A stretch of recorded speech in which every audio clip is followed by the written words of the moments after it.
Okay, this is the 15.2 video. As you can tell from the time, it's long. The good news is, even though there's a lot of stuff in this section, there's a lot of overlap. It's 10 different ways to say the same thing is what I would call this section. I didn't write the book though, so it's not called 10 different ways to say the same thing. It's called Vector Fields and Line Integrals. And we're going to be looking at work, circulation, which is also flow, and flux. So this is getting into the, well, most of chapter 15, but starting in this section especially, is getting into the physics part of Cal C. I am not a physics teacher, I am a math teacher, so I'm going to explain to you the math of all of this stuff, and I'm going to leave it to your physics teacher to explain to you the physics behind all of this, because this video is already so long just with the math. There's no way we have time for the physics too. So I'm going to show you the how to do everything, and hopefully your physics teacher will explain to you the whys, what this stuff is, how it, relates to physics and whatnot. We're going to focus just on the math. Okay, so they talk in here about, we're going to be looking at forces. They use gravitational and electrical forces. And we're going to be talking about vector fields, which is defined on the next page. So here they have, there's a whole lot of stuff highlighted in this section, so you're basically going to end up reading the entire section. So if you have a highlighter, keep it handy, you're going to need it.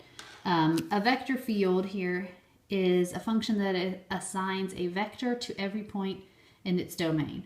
So they have the component form here, the M is what they call the one in the I component, the N for the J, and then P for the K. So I guess O would have been confusing, so they skipped it because it looks like 0. So anyway, I'm not going to read all of this stuff to you because, again, it's a huge amount of stuff. But you can either pause the video, read it as we go, or you can wait till the end and then read it, whatever. But please do read all the stuff that I have highlighted in this section because it kind of explains in more detail what it is that we're doing. So this was the 3-dimensional version. This is the 2-dimensional version. And then we're going to be looking at gradient vectors again. So you can see gradient vectors are popping up if you want to go back and review over that. Gradient vectors are basically just the vectors that are all the derivatives. So one thing that they talk about here, and I just kind of highlighted it so you can see it, this is page 836, sorry. When you draw vector fields, the points that you're drawing the vectors from, you draw, that point is at the tail, and so you draw the vector going out away from that point. So the point itself is the tail, not the head of the vector. Here they talk about gradient fields, which are basically just vector fields that come from gradient functions. So there's our gradient vector. Remember, every time you write this symbol, because it's a vector, you have to put a hat on it. So that little upside down triangle there, if you can't tell what I'm pointing at, that needs a hat. We're going back into vectors again. So remember, every time you have a vector, you have to put a hat or you will lose points. Don't forget about those. So gradient field, again, is just the vector field from the gradient vector. And then we're going to get back into line integrals, which we did in 15.1. And so this is more on line integrals. And here's where we get into the 10 different ways to say the same thing. This one is probably going to be the most common form that you're going to see. This is going to be this is what is going to be on the left side. They're going to say find this, but this is not what you actually do. So remember, DS, that has to do with arc length. That was, I don't remember what section we saw it in, but it's having to do with arc length. But those are not the ones we're going to actually use. This is the one that'll be on the left side. And then I'll show you in a minute what we'll actually use on the right side, so for computational purposes. But this is a line integral. Again, it should be called a curve integral because it's over a curve. But they call them line integrals, so I didn't make this stuff up. But here's what you're actually going to use when you do the computation. So again, you can see this piece is usually what's going to be on the left side. But this is what you're going to use. So they have the steps here. I've written it down in my first example as well. I feel like they skipped a step. There really should be 4. I feel like they left out step 3. So I have 4 steps. I'll show them to you in my notes.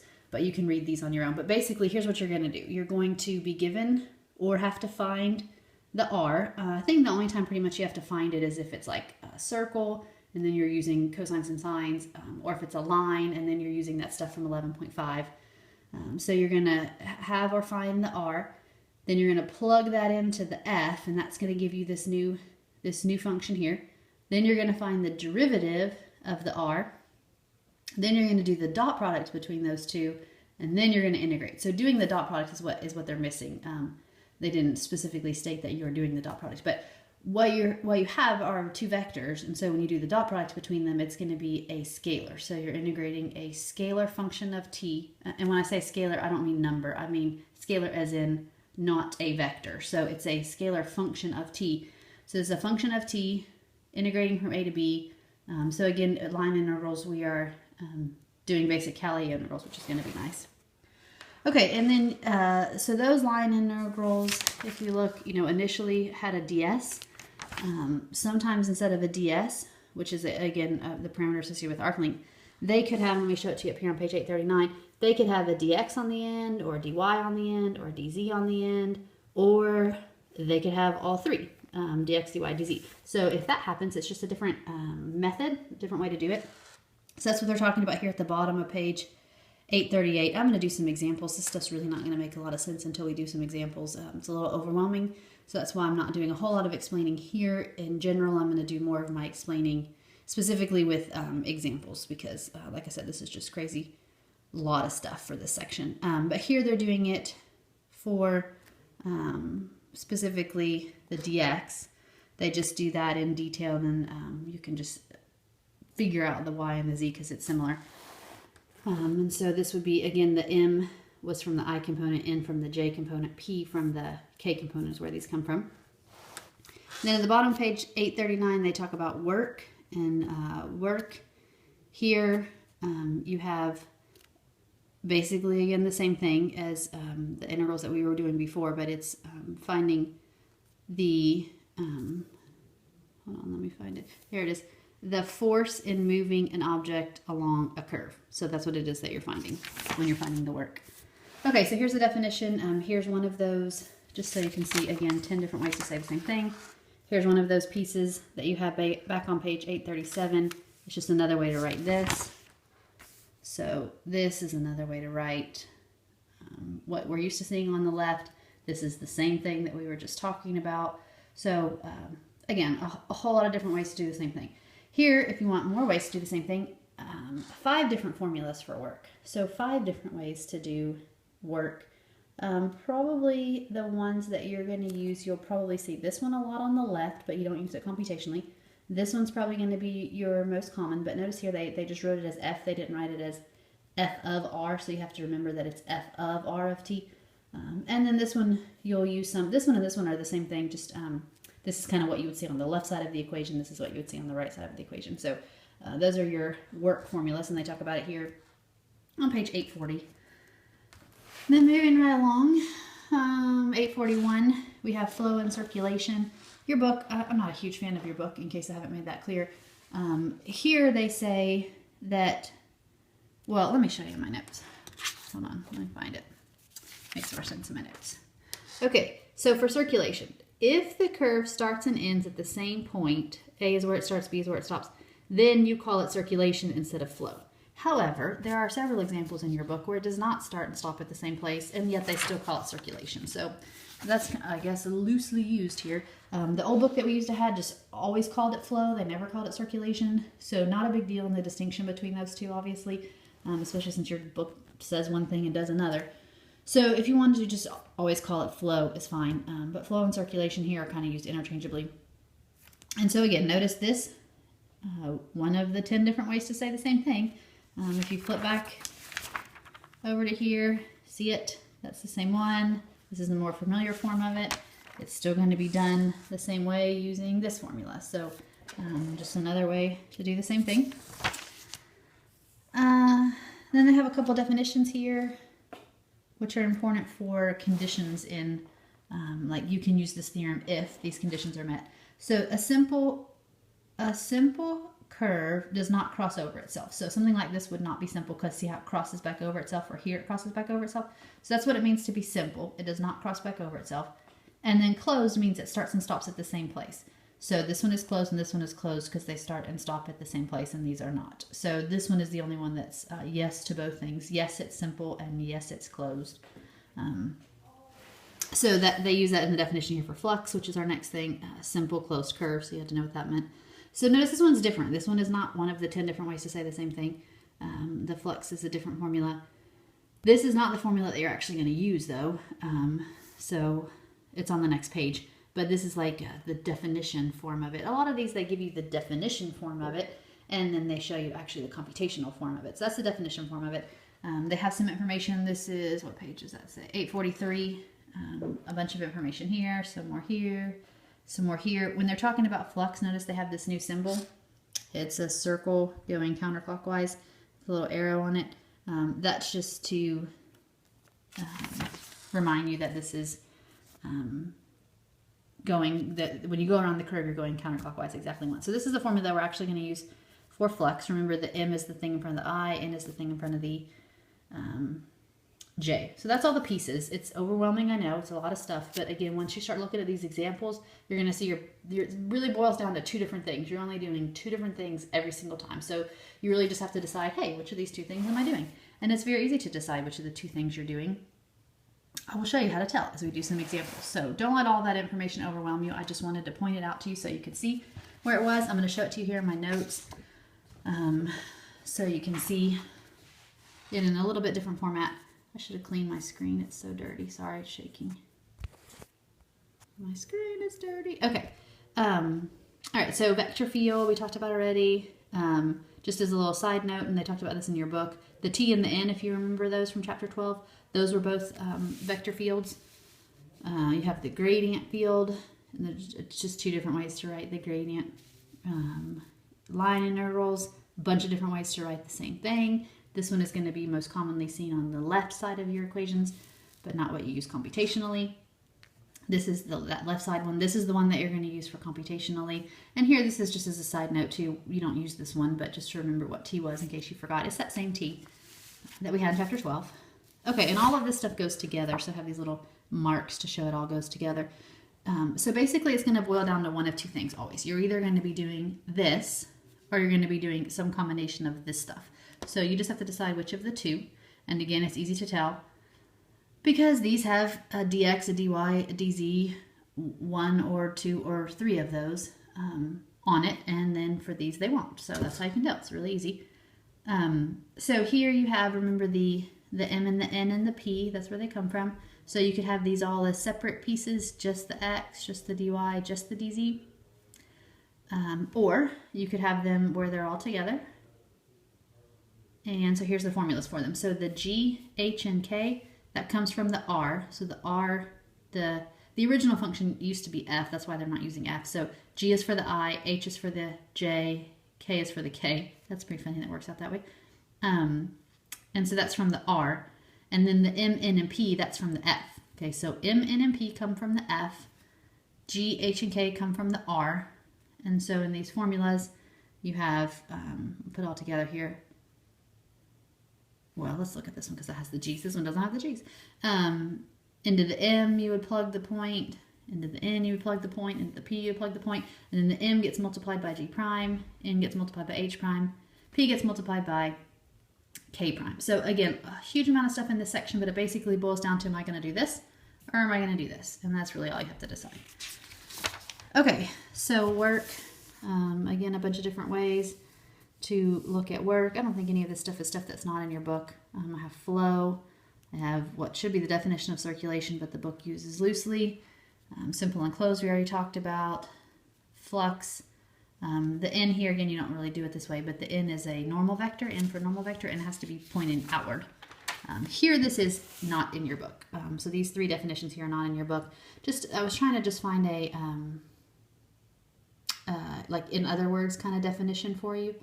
So flux is the amount of something like air, water, an electrical field, something like that, that passes through a surface. So like air going through the, what is that called? Filter, the air filter. I need to replace that in my air conditioning unit, which is what made me think of that.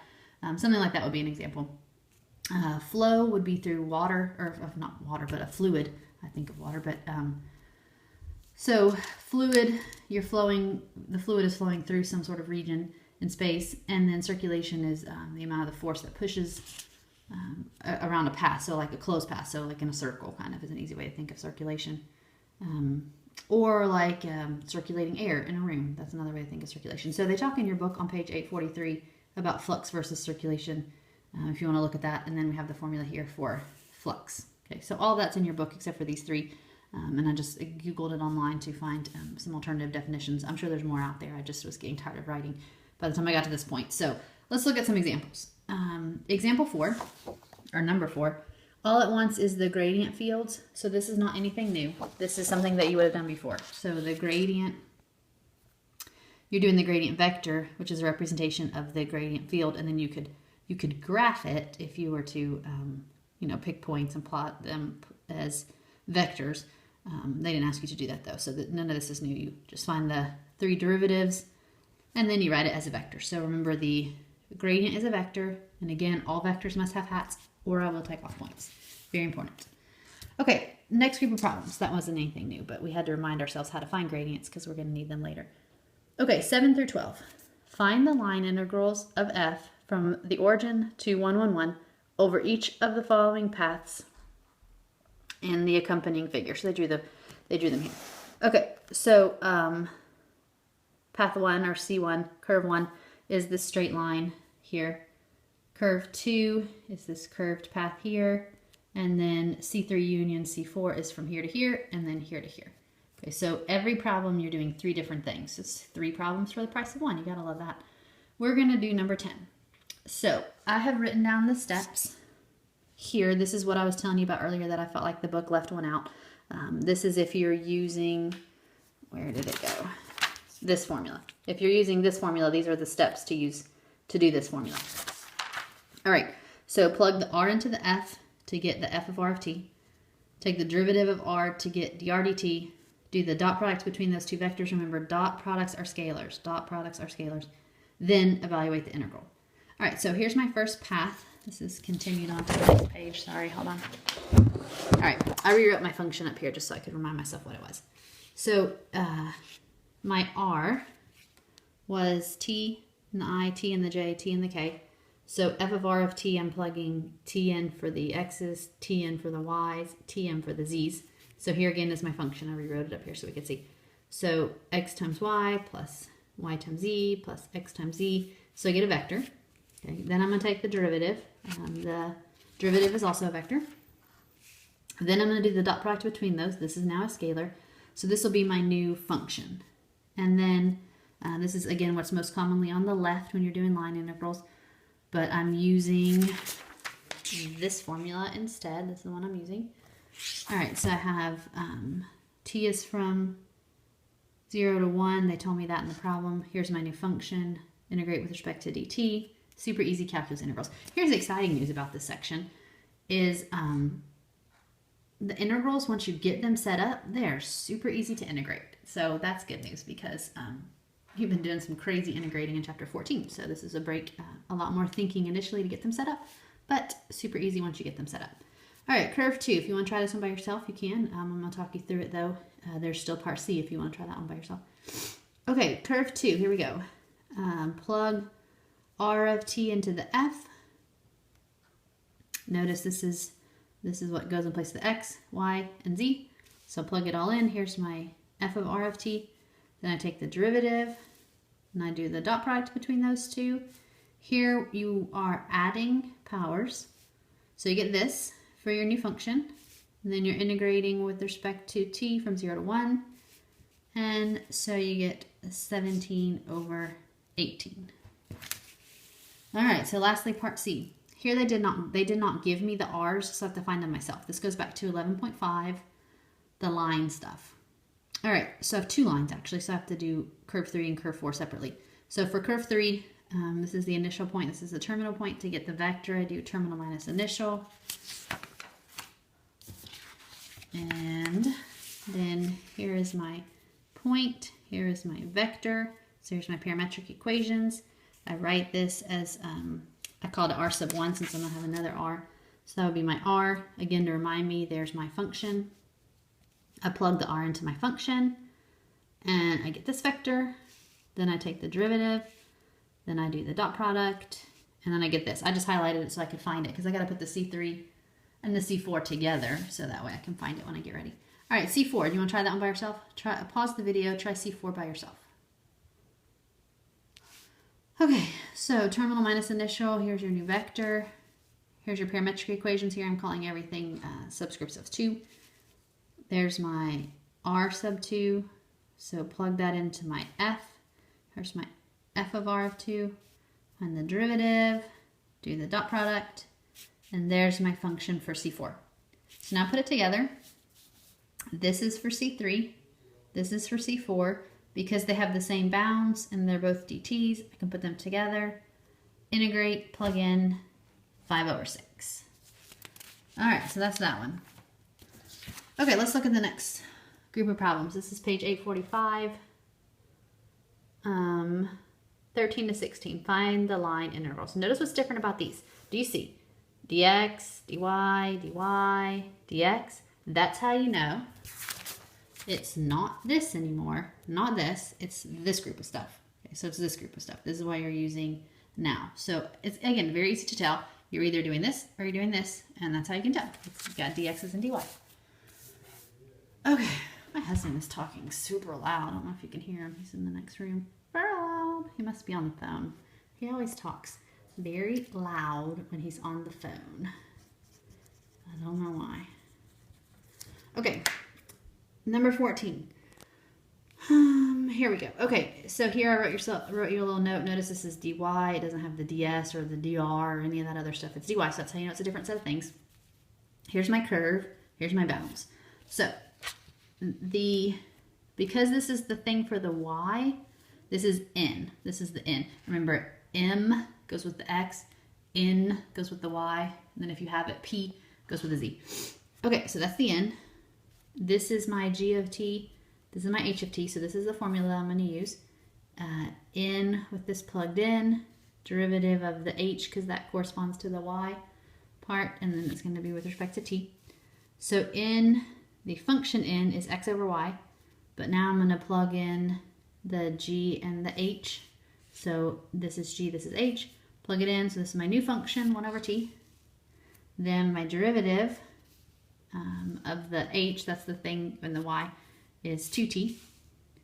So putting this all together, here's my function, here's my derivative, simplify, and then integrate. So these are a little different, obviously, but once you get the hang of them, not so bad. Again, super easy integrals, so that's exciting. Okay, next. Hold on, let's see. 18. Okay, so here you get 3 different problems. Isn't this exciting? 3 problems for the price of 1 again. These are great. All right, so same directions. Just kidding, not the same directions. Just evaluate the integrals. Thought it was the same group of problems. You're doing the same thing. Okay, and the way you know you're doing the same thing, how do you know you're doing the same thing? Because you have dx, dy, dz. That's how you know you're doing this different thing. Or the same thing that I did in the previous problem, but not that. Not that. It's this stuff down here. Okay, 18. So for the first one, this is the dx, so that corresponds to the m. So this is my m. Now I'm going to plug my r of t into my m. So here's my x, here's my y, here's my z. My m is x times z, so I have negative cosine squared. Then I'm going to find the derivative of the g, which remember is the thing in front of the I component. That derivative is negative sign. So this integral becomes, here's my function, here's my derivative. Negatives cancel, and I have this. So I need to do u substitution. U substitution, blah, blah, blah. Plugging in, simplifies, 2/3. All right, so I'm going to have you try part B by yourself. Part B, same thing, but now it's y's. So now this is n. And instead of using g prime, you're going to use h prime. Okay, so try 18b by yourself. Pause the video. All right. Let's look at it. See if you got a 0. That's the answer. If not, let's look at it. Okay, this is my n. So I'm going to plug my function in. It's the same function here, but notice a different derivative because now I'm taking the derivative of the h, not the g. So the derivative is cosine. And so this becomes negative cosine t, which was my function, cosine, which was my derivative. So I have cosine cubed. I don't know if you remember this from Cal B, but you learned how to do this in Cal B. You might have gotten stuck at this point. When you have cosine cubed, you break it up into cosine squared and cosine. Cosine squared is the same thing as 1 minus sine squared. Now you can do a u sub, then they cancel, integrate, And then because sine of 0 and sine of pi are both 0, you get 0. My husband, oh sorry, I got distracted. My husband and my daughter apparently are playing volleyball in the backyard. Okay, it's a little hot out there to be playing volleyball in the backyard, but well, whatever. So we hear screaming. That'd be my daughter screaming about playing volleyball. Okay, I messed this one up because I didn't notice. That's why I put the big red thing. I didn't notice they tricked me. See, it was XC, XC, and then they snuck a Y in there for part C. So this is different. They stuck a Y in there. Different function. That's why there's going to be a lot of whiting out on this one. I went to check my answer and realized, hey, I should have been paying attention to the fact they changed my function. All right, so this is P because it corresponds to the Z. So plugging in to the P, my new function down here, because I couldn't fit it, negative cosine squared times sine. Then I'm taking the derivative of the K. Derivative of negative cosine is negative negative sine, so that's positive sine. All right, so plug in the new function. The derivative simplifies to this. This one's a little trickier. So what you're going to do here is cosine squared times sine squared. You can write as cosine, sorry, my family's making crazy noises. Okay, cosine times sine quantity squared. And then, because 2 cosine t sine t, or 2 sine t cosine t is probably how you remember it, you can substitute in for, I didn't have the 2, so I have to introduce the 2 by putting a 2 and a 1/2, so they'll cancel out. It's a little trick to get the 2 in there where you want the 2 in there. But because it's being squared, I have to square the 1/2. So square the 1/2 and it becomes really a 1/4. And then 2 cosine t sine t becomes sine 2t. And then now, because this is a sine squared, I have to use that same identity. This is just a trig identity heaven in this problem right here. So it's the same, the 1/2 times 1 minus cosine 2 whatever, but it's 2 of the whatever, and the whatever is 2t. So it's actually going to end up being 4t. Okay, 4t. Okay, so integrate, plug in, and you get negative pi over 8. All right, so hopefully that's making sense. Let's try some more. Okay, I'm really hot. It's hot out here. Okay, what are we doing? Work. In 19 to 22, find the work done by the function. The capital F is the vector over the curve in the direction of increasing t. All right, so this is for the vector field. That's the word I was trying to, my brain died. The vector field is what they were going for, or what I was going for. Couldn't think of the word. Okay, sorry, my throat's really hurting, so it's making it hard to concentrate. Okay, so here's my F and my R. They gave all this to me. So notice here, no dx, dy, or dz, or anything like that. So that means I'm using this one. Again, it's this one or this one. 2 choices. It's a ridiculous amount of different ways, but it all boils down to it's this or that. So for work, back to doing this again. Okay, so I plug my R into my F, get the new function, plug my, or sorry, not plug, take the derivative of my R, get the derivative, do the dot product, simplifies to this, more trig. And so I have this that I'm trying to integrate. This is going to need integration by parts. This is going to need U substitution. This is going to need nothing. So I did them kind of like 3 separate problems, but they got to be together because they all get added together. So just here, I'll show it to you. So here's the one with the integration by parts. Did that work here? That's 0. Here's the one with the U substitution. Did that work here? It's also 0. Here's the one that's regular. That's also 0. So our work is 0. So you did this whole page and the work is 0. Huh. Kind of ironic because that was a lot of work to get it. But apparently there is 0 work. It's not that 0 work is going on. It's canceling out, right? Like, hold on, just to show you. If you had something like, well, I can't draw today. Hold on. Of course, you can't probably see because this thing is doing weird stuff with the light. Okay, so it would be like if you were trying to find that area, then because the area on top is the same as the area on bottom, this is positive and this is negative, it cancels out, it would give you 0 area even though clearly there's area there. It's the same idea with work. You have positive and negative canceling out. That's why I end up with 0. So it's not that you didn't do any work. It's just canceled out. Okay, it's kind of like if you worked all day and earned some money, and then you went shopping. It just cancels out. So you earn some money, spend some money, back to nothing. It's the same kind of principle. All right, 26, new group of problems. These are line integrals in the plane. So it's line integrals in 2 dimensions. My dog wants to come in. Lovely. I'm going to go let her in. Hold on. I can't pause it. So you get a tour of my new tile.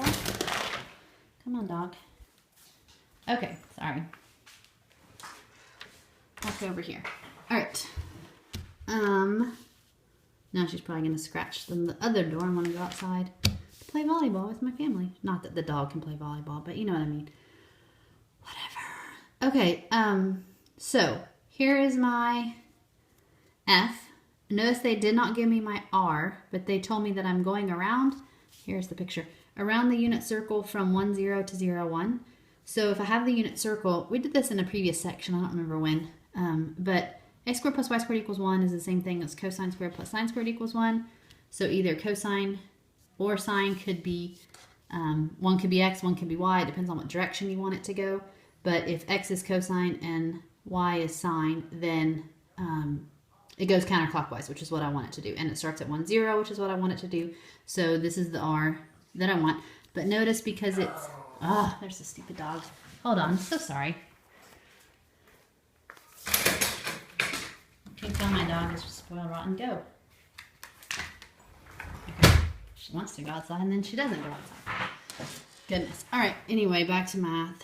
So this is going to be my R because it does what I want it to do in terms of direction and starting points. And then because I want it only to be this first quadrant piece, my T is going to be between 0 and pi over 2. Okay, so here we go. Plug the R into the F, take the derivative, do the dot product, and that's just -1. So this is going to be a super easy Cayley integral. And the answer is just -pi over 2. All right, so next, 28. Find the work done by the gradient counterclockwise around the circle from 2, 0 to itself. So basically all the way around. All right, so here they didn't give you the capital F here. So the capital F is what's missing, but the capital F is going to come from the gradient of this. So, apparently I did the R first. Okay, x squared plus y squared equals 4. Same principle as what we were doing up here with x squared plus y squared equals 1. But now you're going to need 2's in there so that when you square them, 2 squared is 4. So it's 2 cosine t and 2 sine t. And that's what's going to give you the 4. And because it's all the way around, it's 0 to 2 pi. All right, so now the capital F, I guess it would help if I wrote that. Hold on. Capital F. All right, that's the capital F. The capital F is going to come from the gradient. So I take the derivative. So there's my capital F. Plug in the R. Take the derivative. Do the dot product. And after a lot of simplifying, it simplifies down to just this. Notice you had cosine squared minus sine squared, but because I'm going to have to integrate, I don't want to have to integrate that. So I can use this trig identity, and this is a whole lot easier to work with.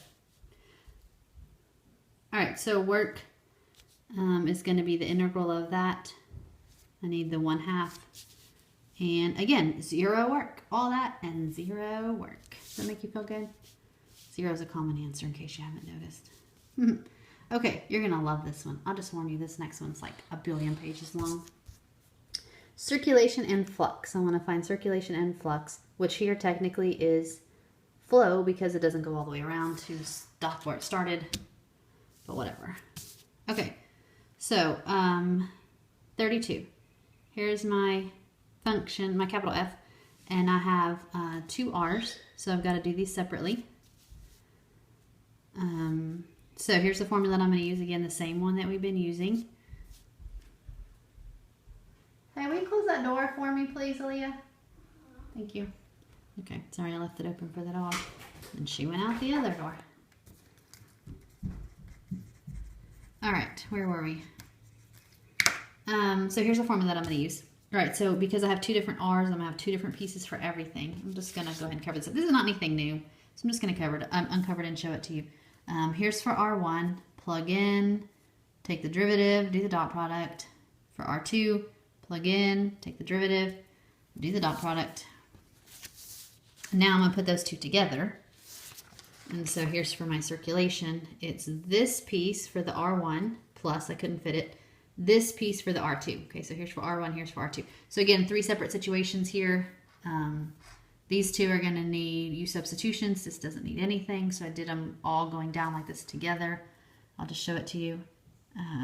This one is negative 2a cubed over 3. This one is 0. This is positive 2a cubed over 3.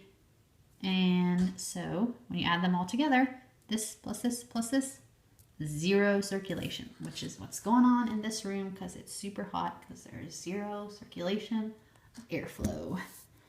Okay, totally unrelated to math, but anyway, here's flux. This is not the one we're going to use. This is the one that we're going to use. So for flux, you have M is the thing in front of the I, N is the thing in front of the J, dx is the G prime, dy is the H prime. Again, you have two different R's. Remember, the G and H's come from the R. So here's G1, here's H1, here's G2. There's no H2. So we're still on 32, by the way. I rewrote the M and the N up here so we could find them. So here's for R1. I'm plugging R1 into the M, and I get this. I'm plugging R1 into the N, and I get this. I find my derivatives. I did them backwards. I did the Y first and then the X because that's the way they are in the formula. Okay, and then again for R2, plug it into M, plug it into N, take the derivatives, and then plug it into this formula. So here's the piece for R1, here's the piece for R2. Notice the piece for R2 is just the integral of 0, which is 0. I'm going to work both of these out. Again, two separate problems, two separate U substitutions. This piece ended up being 0. This side, keep going. And on the next page, you get 4a cubed over 3. All right, last one. Hold on, I gotta turn the page. 48. Find the flow. And these are for functions of 3 variables. So we're gonna look at 48. Again, nothing new here, so no surprises. I'm not even gonna cover it up. Plug in the R, take the derivative, do the dot product. So I don't know if you noticed, but we did a lot of problems. I know you noticed that. But we only did two different things. So we either did this or we did this. That's all there is to it. So it seems overwhelming. It seems like a lot of stuff. But really, just deciding, am I doing this or am I doing this? And it's easy to tell. Do you have dx's or dy's or dz's? If so, do this. If not, do this. Okay, so that's 15.2. It's a long section. It's a long assignment. I'm going to give you the homework early so you can be working on it because it falls on one of those 3-day days where we have to, 3-section days where we have to do 3 sections in one day. So highly recommend doing it ahead of time. All right, if you have any questions, just send me an email.